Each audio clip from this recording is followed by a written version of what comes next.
Welcome to the Deep Dive, where we take a stack of information and really pull out the most important nuggets of knowledge, helping you get well-informed fast. Today, we're plunging into the latest from Fifth Third Bancorp, specifically their second quarter 2025 earnings call and the financial report that goes with it. Our mission here is to sort of unpack their strategy, see how they're dealing with all this uncertainty, and maybe uncover some surprising bits that, paint a clearer picture of what's happening.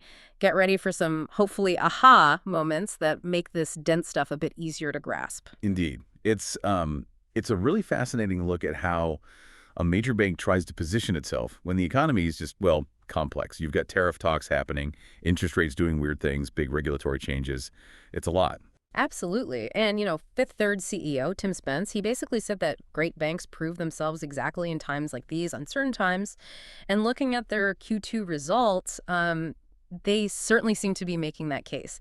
So let's maybe start with the headline wins, the financials. Their diluted earnings per share, 0.88 or $0.90 if you strip out a few items, which importantly beat the consensus estimates. That's a strong start, right? It is, yeah. Really strong start. And it wasn't just EPS. Their adjusted revenues, they grew 6% compared to last year.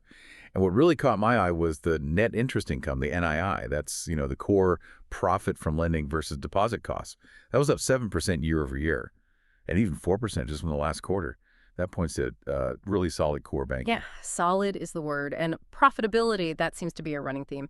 Their adjusted pre-provision net revenue, or PPNR, Wow. that jumped 10%. Now, PPNR, for anyone wondering, it's basically profit before they account for potential bad loans. So 10% jump there. That's a big signal of operational strength. It really is. And get this. It's their third quarter in a row of positive operating leverage, 250 basis points. Yeah. Think of it like their revenue growth is really outpacing their expense growth. Super efficient management. Okay, and the other core metrics back this up too, right? Adjusted ROA, return on assets, was 1.2%. Adjusted ROTCE, return on tangible common equity, 18%. ROA shows how well they use assets. ROTCE is the return for shareholders on, the real capital invested. And their efficiency ratio, 55.5%. So spending about 55 cents to earn a dollar, pretty competitive with their peers who've reported so far. Definitely competitive. And for folks looking at sort of the long-term value, tangible book value, that's the actual equity shareholders have claimed up a hefty 18% from last year. And 5% just since last quarter. So why does all this matter to you, listening? These aren't just numbers on a page. What's really interesting here, I think, is how Fifth Third is showing that, traditional banking, done well with smart geographic focus, it's not just surviving, it's actually thriving. Even with all the fintech buzz and economic worries, it kind of challenges that narrative, doesn't it? It really does. It suggests that despite all the talk about disruption, fundamental banking skills like managing credit well, growing organically in the right places, that's still the bedrock. Maybe even more important when things like rates and regulations are up in the air. That's sort of a case for, slow and steady wins the race sometimes. That's a great way to put it. And their performance really hinges on the health of their loan book, which is obviously crucial. Fifth Third reported strong credit metrics, even improved ones. Net charge-offs, for example, loans, they basically write off just 45 basis points. That's at the low end of their own forecast and better than last year. Yeah, that's a very positive indicator. And their non-performing assets, NPAs loans, not really earning their keep, they fell 11% from Q1. Yeah. Commercial NPAs dropped even more, 18%. Plus, they said early delinquencies are near historic lows. It paints a picture of pretty careful risk management. It certainly seems that way. Now, they did build their allowance for credit losses, the ACL, by $34 million. But that was mostly because Moody's economic forecasts see unemployment maybe ticking up a bit by 2027. So it's like a proactive buffer. Exactly, a forward-looking thing. And it was partly offset because their actual risk profile improved with those lower NPAs. Right, and there was even a specific example, wasn't there? A $14 million boost to NII because a non-performing loan got paid off. Yeah, that's a nice little win. Shows they're actively managing those problem credits. Okay, so credit looks good. What about loan growth? They managed 5% average growth over the year, which is pretty impressive given that industry-wide loan growth has been kind of, Yeah, May is a good word for the industry picture. So what's driving it for them? How are they beating the average? Well, what really stands out is the diversification. It wasn't just one thing. They saw growth across like C&I, commercial real estate, leasing, mortgage, home equity, auto, and even their fintech platforms, Provide and Dividend. It's like They have multiple engines running. That makes sense. Diversification reducing risk. So looking ahead, they expect full-year average loans to be up 5% versus 2024, mostly C&I and auto. And for Q3, maybe stable to up 1%. So summing this part up, strong credit suggests good management in tricky times, and that diverse loan portfolio spreads the risk, provides multiple growth avenues. What's really fascinating is how their strategic bets, the investments they're making, aren't just, spending money. They're building these integrated growth machines. Like their push into the Southeast, that's a huge focus. Yeah, the Southeast. Net new households up 6% year over year there. That's great for getting those sticky, granular deposits. And speaking of deposits, the cost in the Southeast, 191 basis points on average for consumer and small business. They're keeping that spread to Fed funds over 250 basis points. That's smart funding management. Very smart. And their branch strategy there, it's pretty bold, but it seems to be working. 10 new branches opened already this year, another 40 planned by year end. Yeah. That'll take them close to 400 in the Southeast. And the key thing is, the newest branches, the ones open since 2022, they're really knocking it out of the park, averaging over $25 million in deposits in the first year. That's a quick payback. Wow. And it's not just deposits, right? The commercial side is strong there, too. Absolutely. Over half their total middle market loan growth came from the Southeast. And they added 50% more new relationships there this year compared to last. Even wealth management is booming it. Assets under management up 16% year over year to almost $16 billion. They've hired more advisors too, up 15%. It's a full ecosystem build out. Impressive. And beyond just geography, they're putting money into tech, too. Their mobile app got top marks from J.D. Power for regionals. Yeah, user satisfaction #1. That's a big deal these days. And they're doing some creative stuff, too. Yeah. I saw they launched this thing providing free wills through a partnership with fintech, Trust and Will. That feels different, a clever way to add value beyond just banking. Plus, they're planning to embed AI into the mobile app later this year. Better experience, lower service costs, hopefully. Thinking ahead. Definitely thinking ahead. And on the commercial side, their payments platform, Newline, that's driving serious growth. 30% revenue growth year over year, over $1 billion in new commercial deposits linked to it, and landing Rippling, the big HRIT platform, as a client. That's a major endorsement, joining other big fintech names they already serve. Okay, so we've painted a pretty positive picture, strong financials, smart growth strategies, but it's never that simple. Let's pivot to some of the challenges, maybe unexpected wrinkles. Starting with that solar panel lending thing on their dividend platform, there's a tax change coming. That's right, a big one. Tax credits for owning residential solar panels are being eliminated from January. But credits for leasing panels got extended. So it creates this uneven playing field. Fifth Third expects this to cause a massive drop, like 70 to 80% in their solar loan originations in 2026 compared to 2025 levels. It really raises that question. How do banks react when policy suddenly shifts the ground under their feet? And how do you repurpose platforms? 70 to 80% drop. Wow, that's significant. So what are they doing about it? They can't just absorb that hit, can they? No, they're pivoting. They're developing a new home equity product specifically for the dividend platform, launching in 2026. The idea is homeowners can still use it to own panels, the interest could be tax deductible, and crucially for Fifth Third, it improves their collateral position compared to unsecured solar loans. Plus, they're designing it to work for other home improvement projects too, not just solar. Ah, okay. So trying to turn a challenge into a new opportunity. Clever.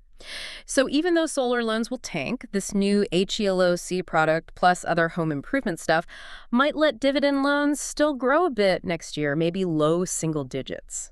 That seems to be the plan. And they also stress they're sticking to top-tier installers and borrowers with excellent credit. That's apparently helped them avoid some of the credit issues other lenders in that space have seen. Okay, let's unpack commercial loan growth a bit more. It sounds like the picture there is kind of nuanced. Industry-wide, it's been patchy, but Fifth Third says their focus on Main Street banking, like private companies, sponsor-owned businesses, is still seeing some growth, just not... And not wild animal spirits growth, as they put it. Yeah. It's there, but it's moderate. So if it's not booming across the board, what's actually driving the growth they're seeing in that segment? Well, a couple things. Clients are apparently carrying extra inventory because of all the trade and tariff uncertainty, which boosts loan utilization.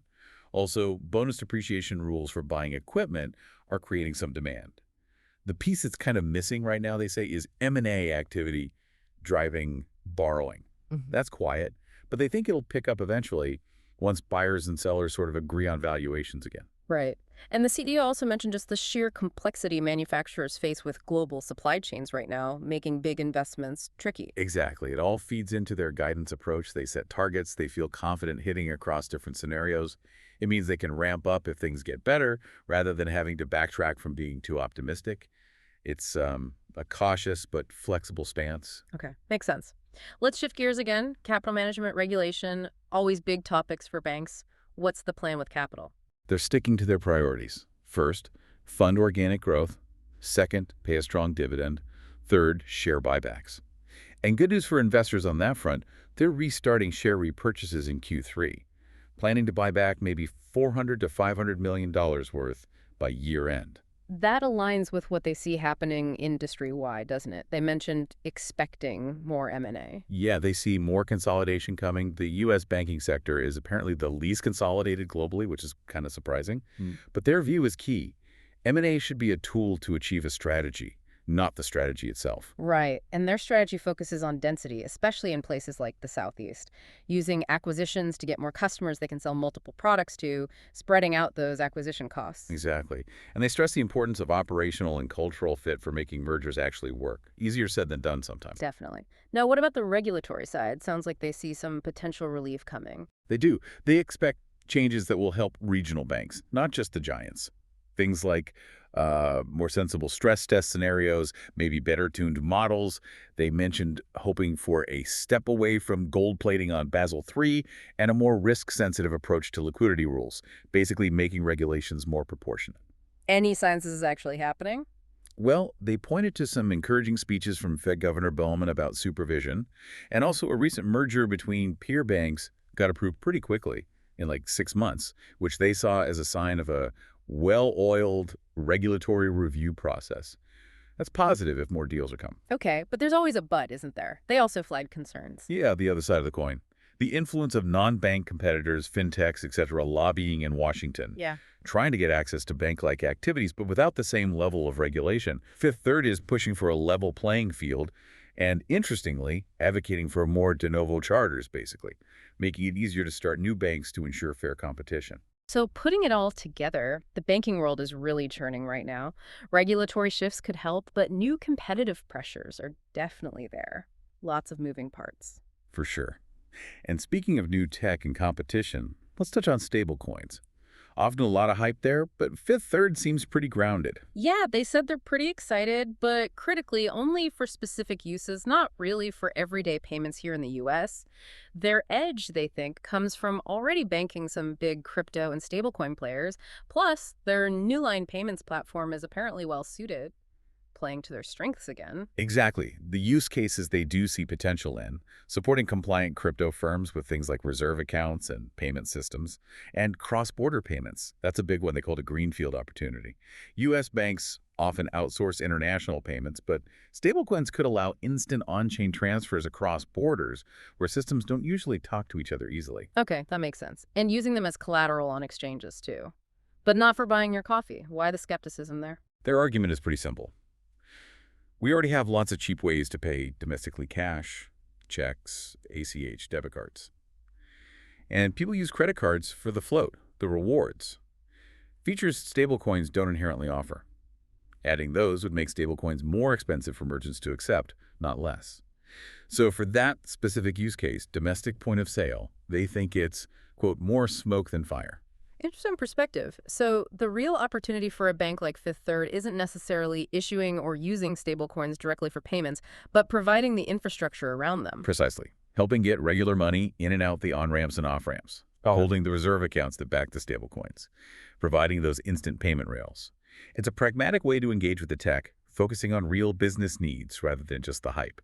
It's about building the picks and shovels for the gold rush, maybe. Yeah, exactly. Let others chase the speculative stuff. We'll handle the plumbing. It's a smart, lower-risk approach in a volatile space. Really offers a clear-eyed view on where the actual financial opportunities might be, beyond the buzzwords. So we've just done a pretty comprehensive deep dive into Fifth Third second quarter. We tried to get beyond just the headlines, understand the strategy behind the numbers. We've seen how, disciplined management, focused investments like in the Southeast and in fintech, plus a clear plan for capital, it's all positioning them for stability and growth, even in this messy environment. They're adapting to changes in the market, regulation, even embracing new tech like stablecoins, but in a very practical way. Yeah, it's a really solid case study in playing to your strengths, managing risks carefully, and making strategic bets while the ground is shifting. Shows that focus can really pay off even when things feel uncertain. Definitely. So here's a final thought for you to maybe chew on as you go. Financial services are clearly evolving fast. Tech is blurring lines, rules are changing. How might your own approach to banking or even investing need to adapt? Are you positioned to leverage these innovations? Are you building the bridges like Fifth Third seems to be doing? Or maybe chasing the shiny object? Something to think about.